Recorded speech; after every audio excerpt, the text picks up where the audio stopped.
Assalamualaikum warahmatullahi wabarakatuh.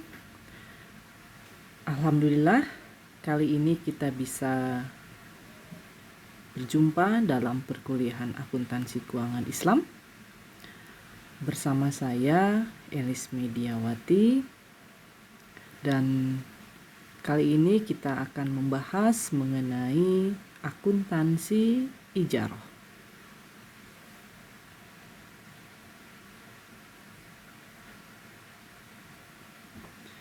Apa itu ijarah?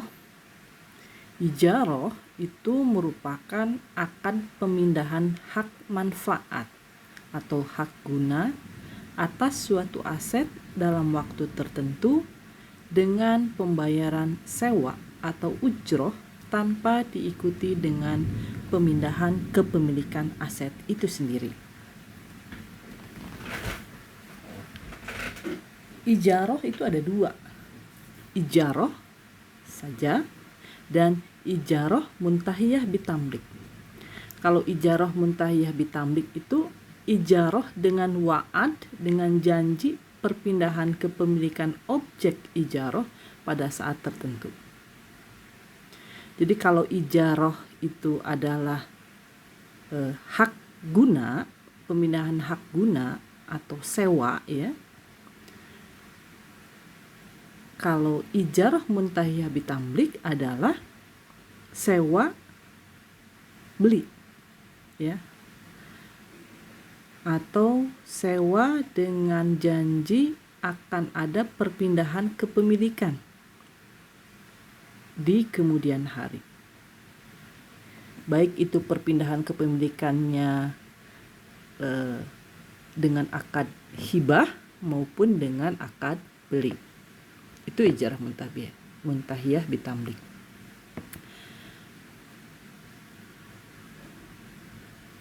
Baik. Ketika kita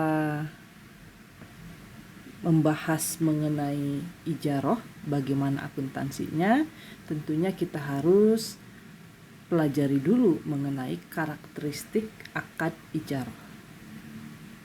Yang pertama adalah ijarah merupakan sewa menyewa objek ijarah tanpa perpindahan risiko dan manfaat yang terkait kepemilikan aset dengan atau tanpa wa'ad untuk memindahkan kepemilikan dari pemilik kepada penyewa pada saat tertentu. Jadi ijarah itu sewa menyewa ya. Perpindahannya adalah perpindahan manfaat saja.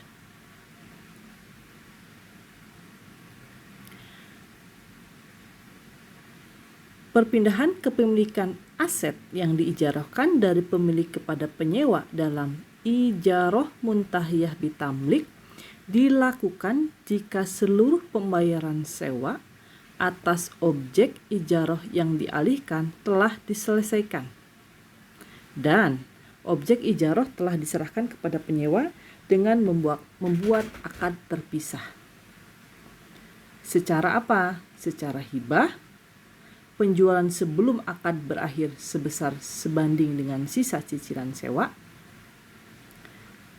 atau penjualan pada akhir masa ijarah dengan pembayaran tertentu sebagai referensi yang disepakati dalam akad, atau keempat, penjualan secara bertahap sebesar harga tertentu yang disepakati dalam akad. Jadi ijarah ini contohnya ya ketika saudara akan pergi ke suatu tempat, ke suatu kota, kemudian menyewa kendaraan, misalkan. Maka di situ adalah berlaku akad ijarah, akad sewa. Sewa kendaraan selama sekian hari, 1 hari sekian rupiah. Itu namanya ujroh, biaya sewa yang dikenakan dari penyewa kepada si pemberi sewa kepada penyewa. Nah, lain halnya dengan ijarah muntahiyah bitamlik. Kalau tadi ijarah itu hanya hak guna saja, sekian hari menyewa mobil, menyewa kendaraan. tidak dimiliki, tidak ada transfer kepemilikan di situ. Kalau ijarah muntahiyah bitamlik itu ketika kita berakad ijarah, pada awalnya akadnya ijarah, sewa.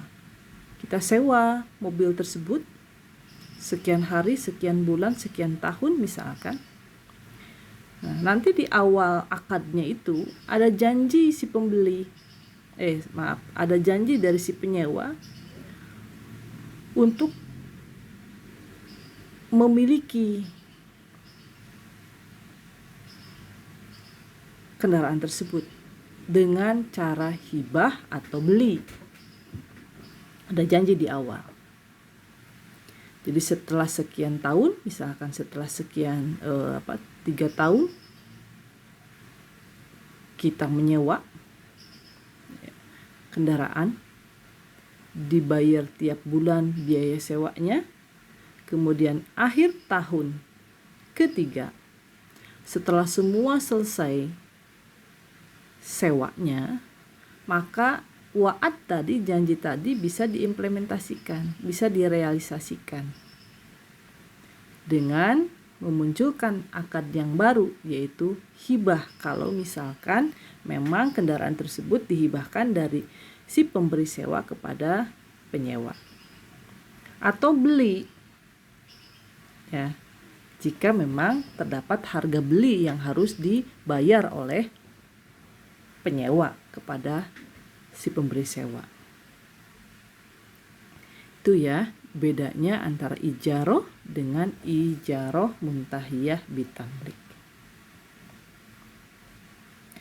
Kemudian yang ketiga karakteristiknya adalah pemilik dapat meminta penyewa untuk menyerahkan jaminan atas ijarah untuk menghindari risiko kerugian.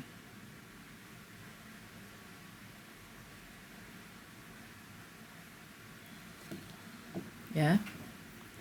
Jadi ketika ada sewa menyewa berlaku akad ijarah, itu pemilik aset itu boleh meminta jaminan, ya, untuk meminimalisir risiko tentunya. Yang keempat, spesifikasi objek ijarah, misalnya jumlah, ukuran, dan jenis objek ijarah harus jelas diketahui dan tercantum dalam akad. Ya.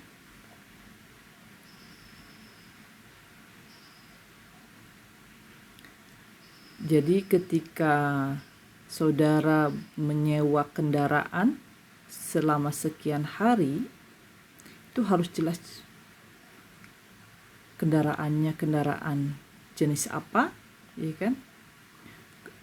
Nilai sewanya berapa? Bagaimana perlakuan biayanya seperti apa? Ya, dan berapa hari, berapa lama saudara menyewanya. Itu harus jelas. Sama halnya dengan ijarah muntahiyah bitamlik atau IMBT. Itu tentu harus jelas. Spesifikasinya seperti apa?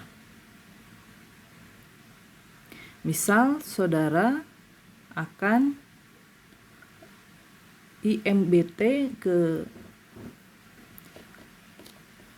lembaga keuangan syariah, finance, ya, menyewa motor dengan akad IMBT selama 3 tahun. Dalam akad awal itu saudara berakad ijarah menyewa selama 3 tahun sebesar 500.000 1 bulan biaya sewanya selama 3 tahun. Misal kesepakatannya seperti itu. Kemudian dalam akad tersebut atau dalam perjanjian tersebut ada janji wa'ad saudara untuk mengambil alih kepemilikan motor tersebut dari penyewa kepada Anda dengan cara hibah misalkan. di tahun ketiga setelah selesai sewa. Maka setelah lancar sewa selama 3 tahun, 36 bulan, tentunya Anda akan melakukan akad yang baru ya untuk merealisasikan wa'ad tadi. Janji perpindahan kepemilikan tadi. Dengan apa? Dengan akad hibah misalkan. Jadi nanti ada akad baru, akad hibah motor kepada Anda dari perusahaan lembaga keuangan syariah misalkan kepada Anda. Atau ada akad beli. Jadi Anda membeli motor tersebut dengan sejumlah uang.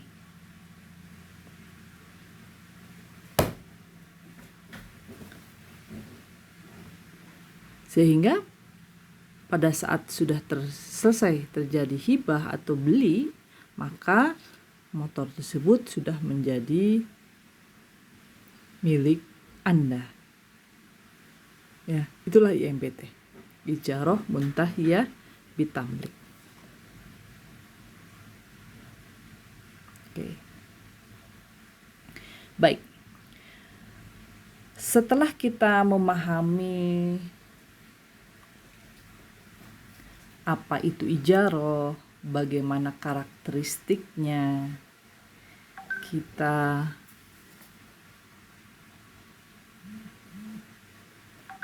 bahas mengenai bagaimana akuntansi dalam transaksi ijarah.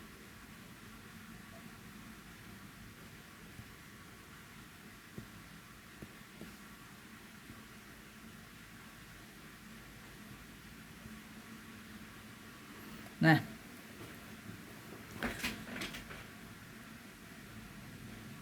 dalam akuntansi transaksi ijarah ini sama halnya dengan ketika saudara mempelajari akuntansi sewa di akuntansi keuangan menengah. Ya, di akuntansi keuangan menengah.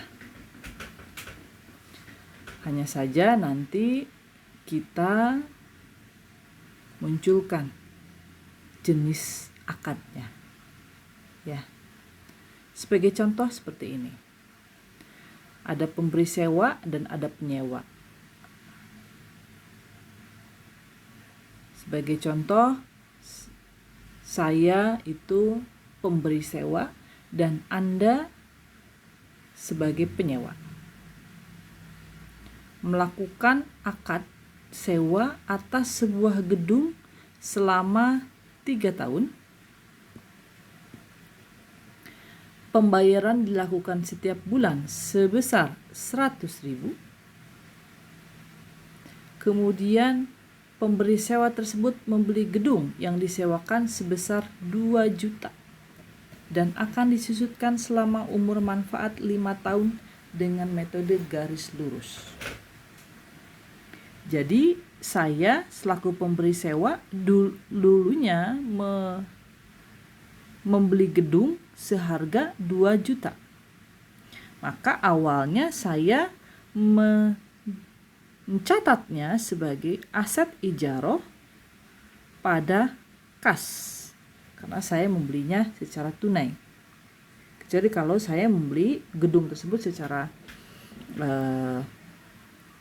utang, maka kasnya ini diganti dengan utang, ya. Jadi ketika saya membeli gedung, maka aset ijarah bertambah, kas berkurang. Ya. Ketika aset gedung tersebut saya sewakan kepada Anda sebesar 100.000 biaya sewanya sebulan, maka saudara berkewajiban untuk membayar sewa kepada saya setiap bulannya. Ketika saudara membayar sewanya, maka kas saya bertambah setiap bulannya 100.000. Ya. Pendapatan sewa saya juga bertambah 100.000. Bagaimana dengan saudara? Dengan saudara tinggal mencatat ketika mengeluarkan biaya sewa, maka kas berkurang 100.000, beban sewa bertambah 100.000. Begitu ya. Dapat dipahami ya? Semoga bisa dipahami. Oke. Selanjutnya, tiap bulan selama 3 tahun itu pembayaran lancar, maka biaya sewa pun akan terus dicatat seperti ini. Ya. Bagi saya kas pada pendapatan sewa, bagi Anda beban sewa pada kas. Lalu karena saya yang memiliki gedung harus disusutkan. Ya. Maka penyusutannya adalah, karena tadi sudah ditetapkan garis lurus selama 5 tahun, berarti harga perolehannya 2 juta dibagi 5 tahun. Maka penyusutannya adalah 400.000. Seperti biasa, akuntansi pencatatan untuk beban penyusutan, ya beban penyusutan dengan akumulasi penyusutan sebesar 400.000. Ya.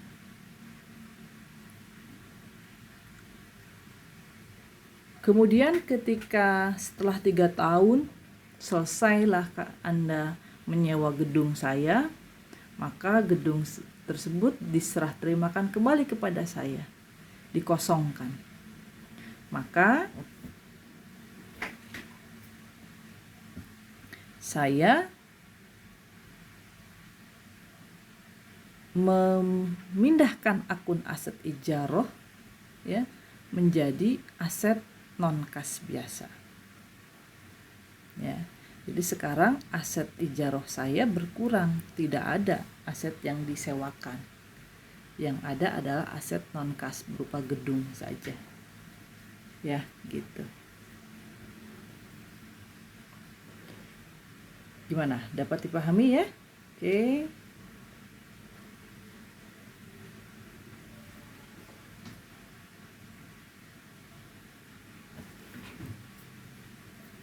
Selanjutnya, bagaimana ketika kita melakukan akad ijaroh muntahiyah bitamlik.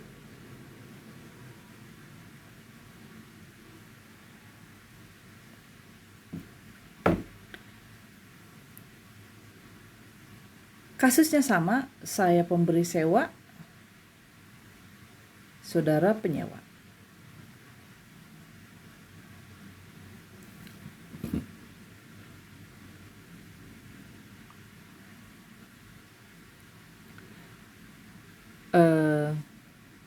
Tapi ada ketetapan bahwa saudara pada akhir masa sewa akan membeli gedung itu, gedung ini yang disewakan.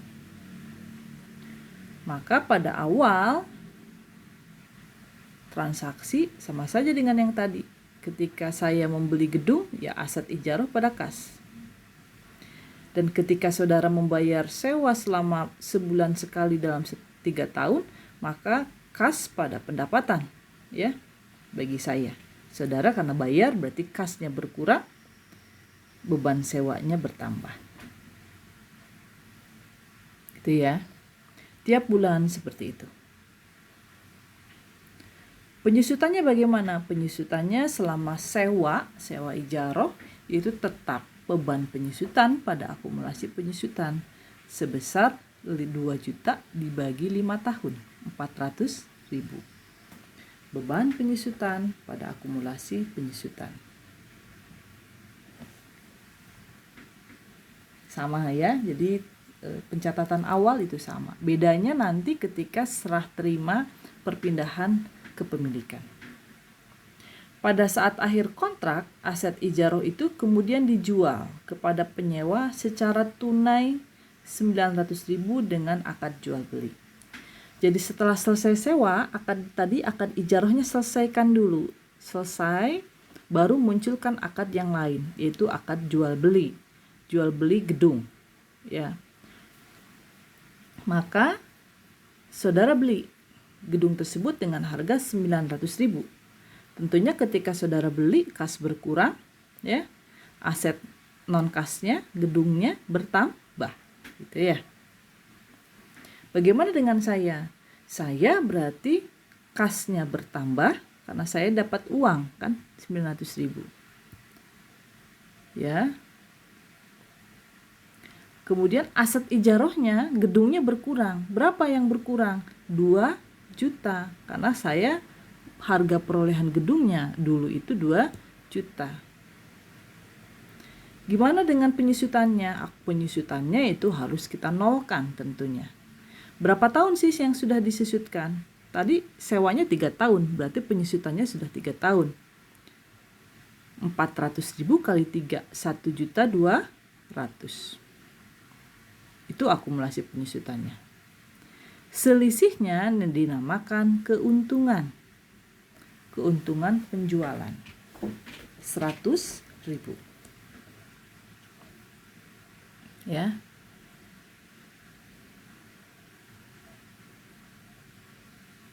Jadi pada akhirnya ketika kita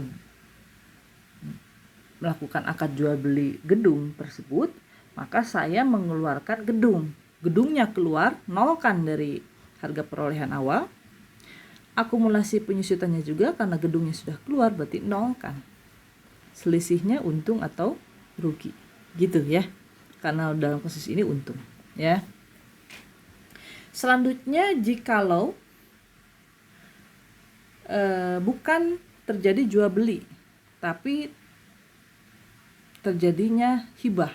Saya menghibahkan gedung tersebut kepada saudara.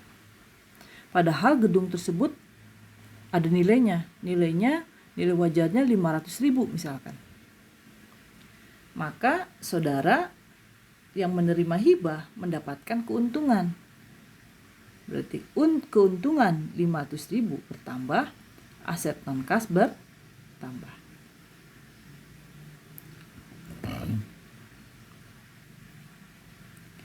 Kemudian bagi saya aset ijarohnya berkurang sebesar perolehan yang dulu 2 juta. Beban ijarohnya juga bertambah karena saya hibahkan. Gimana cara menghitungnya? Hitung saja akumulasi penyusutan yang sudah terjadi berapa.